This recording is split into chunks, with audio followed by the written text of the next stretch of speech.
The example that we used on here, because there's a bunch of arrows, points to children, which reframing children was a big one, would be a big one. All these big ones. But it specifically says raising children and growing up. I think we had a previous video. We've talked about it in many different ways of what it's like to raise kids, or the approach to raising kids and how we kind of mess it up. There's a lot of things of just the way people treat children is kind of weird and messed up and backwards, but that's because everybody is really just big kids anyway. So you can't expect them to do much, and the cycle perpetuates itself. But I think what we talked about in the previous video was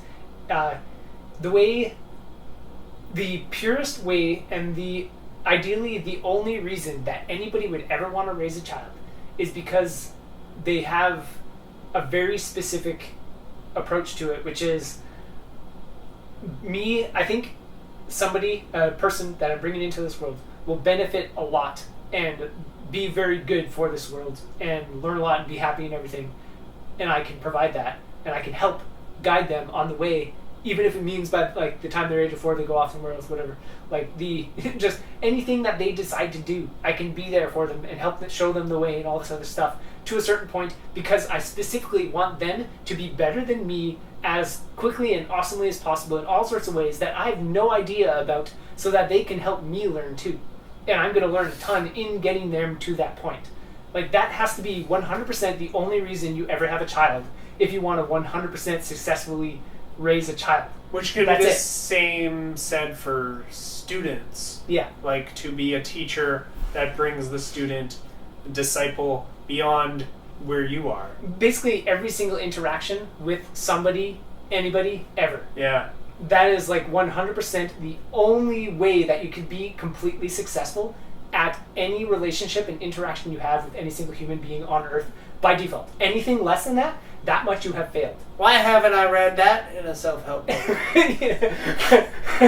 But like that type of failure, it is failure. Like by definition, by function, it is failure. Like if I'm doing this because I have attachment to the child, I have this nursing attachment, whatever it is, like anything like that. That is you failing to do the best thing you could be doing. It means you have problems. You're not addressing it. You want to escape through this. You're like just trying to satisfy yourself in all sorts of ways. Like that is failure to live, because you're not fully alive when you're just reacting and all this other stuff. And what is attachment and reacting to your attachment other than just reacting and not living? So it is by definition, by function, failure. But there's nothing wrong with that. And there's a huge part that is, you can almost call it subconscious, but it's really just like the constant perpetual thing that's going on within people, that they're always know and are very well aware in the subtle places that they're doing something that they don't fully consider perfect. They don't fully justify, fully like there's the subtle tiny little trace of like, I could be doing better, and will not look at it, or don't know how to look at it a lot of the time. That's the majority of what it is.